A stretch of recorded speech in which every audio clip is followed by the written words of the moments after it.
আওয়ামী ফ্যাসিবাদের পেছনে এই যে সংশোধনীর ইতিহাসটা, এটা কিন্তু আমাদের খেয়াল রাখতে হবে। এখান থেকে আমাদের রাজনৈতিক দলগুলোকে শিক্ষা নিতে হবে যে তারা সংশোধনী করেছে নিজেদের ক্ষমতাকে সিকিউর করার জন্য। সেই সংশোধনী কিন্তু তাদেরকে মহা বিপদে ফেলেছে। আজকে গণতান্ত্রিক প্রক্রিয়া গত 20 বছর ধরে বাংলাদেশে ছিল না। ফলে এই সংবিধান সংশোধনী করার যে একচেটিয়া ক্ষমতা দলগুলো উপভোগ করে আসনের মার প্যাচে, এটা আমরা কমাতে চেয়েছি। এটা কমানোর জন্য কি নিয়ন্ত্রণ করার জন্য আমরা বলেছি উচ্চকক্ষে পিআর লাগবে, এবং পিআর মানে হচ্ছে যেটা ভোটের অনুপাতে। আপনারা দেখতে পাচ্ছেন যে এগুলোর বিরোধিতা রাজনৈতিক দলগুলো থেকে আসছে, খুবই অযৌক্তিকভাবে বিরোধিতাগুলো তারা করছে।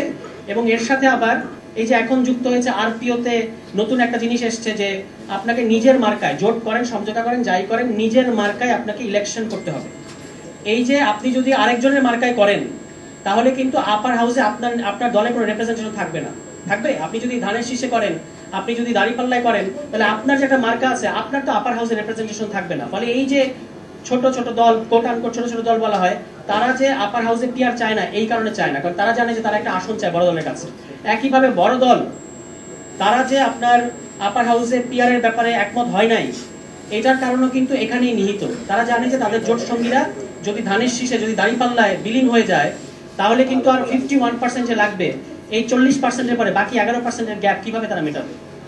এই কারণে এই বড় দল এবং তথাকথিত ছোট দল, তাদের মধ্যে এরকম একটা কমিশন আমরা দেখতে পেয়েছি যে তারা এগুলো নিয়ে, যেখানে পুরো জাতির আকাঙ্ক্ষা যে আপার হাউসে একটা পিআর হবে এবং কেন হবে এটা মোটামুটি যুক্তিগুলো একেবারে এস্টাবলিশড, তবু তারা যে এখানে একটা প্রতিবন্ধকতা সৃষ্টি করেছে। এর কারণ হচ্ছে এই যে মার্কাও কিন্তু আপনি বাদ দিতে পারবেন না, মানে মার্কার ইকুয়েশনটা। এবং আমরা এনসিপি এখনো পর্যন্ত মার্কার কারণে ভুগছি। আপনারা দেখতে পাচ্ছেন যে আমাদেরকে মার্কা দেওয়া হচ্ছে না, মানে প্রতীক দেওয়া হচ্ছে না, এবং কেন দেবে না এটাও তারা ব্যাখ্যা করছে না। এটাও একটা খুব অদ্ভুত ব্যাপার।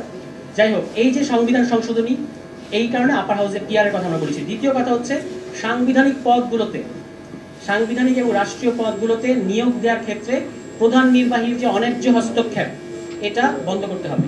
এবং এটা করলে নাকি রাষ্ট্র নাকি আনস্টেবল হয়ে যাবে, ইনস্টেবল হয়ে যাবে, অস্থিতিশীল হয়ে যাবে, চালানো যাবে না, এই কথাগুলো আমরা শুনতে পেয়েছি। এবং যারা অতীতে রাষ্ট্র ক্ষমতায় গেছেন তারা আমাদেরকে বলার চেষ্টা করেছেন যে আমরা তো বুঝি না, মানে তোমরা তো এগুলো বুঝো না, আমরা রাষ্ট্র চালিয়েছি, আমরা বুঝি যে কেন আসলে এটা দেয়া যাবে না। মানে এই যে একটা স্বাধীন কমিটি করে আপনি সাংবিধানিক পদগুলোতে নিয়োগ দিতে চাচ্ছেন, এটা দেওয়া যাবে না কেন? কারণ ওনারা রাষ্ট্র পরিচালনা করেছেন অতীতে, ওনারা এগুলো খুব ভালো বোঝেন।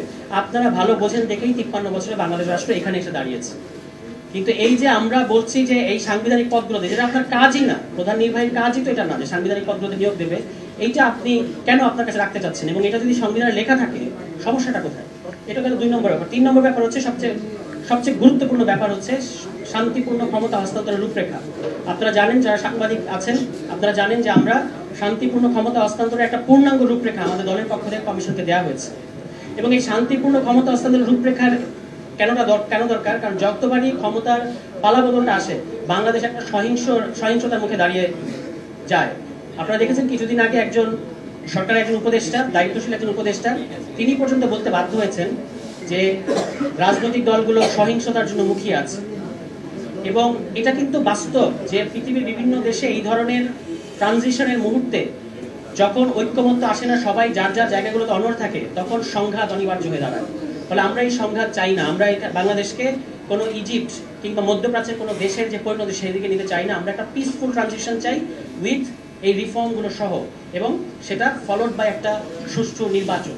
এটা জাতীয় নাগরিক পার্টির কমিটমেন্ট। সবচেয়ে কম বয়সী দল এই মুহূর্তে বাংলাদেশে, কিন্তু এই ব্যাপারে সবচেয়ে কমিটমেন্ট দেখিয়ে এসছে জাতীয় নাগরিক পার্টি এনসিপি। এবং জাতীয় নাগরিক পার্টি এই কমিটমেন্টটা দেখানোর কারণেই কিন্তু এখনো জুলাই সনদ, সংস্কার, শান্তিপূর্ণ ক্ষমতা হস্তান্তর এবং সুষ্ঠু নির্বাচনের যে রোডম্যাপ, এটা এখনো টিকে আছে, এখনো মানুষের মনের মধ্যে আশা জেগে আছে। এবং সেখানে অবশ্যই জুলাইয়ের যত শক্তি আছে, ইনকিলাব মঞ্চ সহ অন্যান্য যত রাজনৈতিক শক্তি আছে, সামাজিক শক্তি আছে, তারা কিন্তু এই জিনিসটা চায় যে এনসিপি এই ফাইটটা করুক বাংলাদেশের জনগণের হয়ে। কারণ এখন একমাত্র দল, মানে রাজনৈতিক দল হিসেবে একমাত্র দল যারা এই জিনিসটার জন্য ফাইট করে যাচ্ছে যে আপনাকে জুলাই সনদের আইনি ভিত্তি বানাতে হবে। আমরা আর 90 জেনারেশনের কাছ থেকে আমরা শিখেছি, ওই জায়গায় আমরা ফেরত যাব না।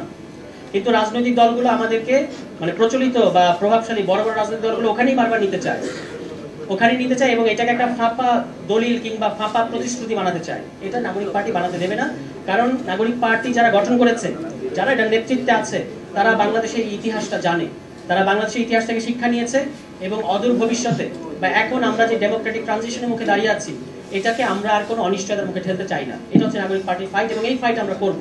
কোনো কিছুর বিনিময়ে আমরা এইটা সমঝোতা কিংবা এইটার ব্যাপারে কম্প্রোমাইজ করি নাই এবং কম্প্রোমাইজ করব না। এই বলে আমি আমার বক্তব্য শেষ করছি। সবাইকে ধন্যবাদ এবং আশা করি যে আপনারা আমাদের এই ফাইটটাকে যথেষ্ট পরিমাণ মানে আগলে রাখবেন আমাদেরকে, আপনাদের মধ্যে, যেন জাতীয় নাগরিক পার্টি যে সংগ্রামটা একা করে যাচ্ছে রাজনৈতিক দলগুলোর সাথে, সেখানে আমরা সফল হই। আসসালামু আলাইকুম, ভালো থাকবেন।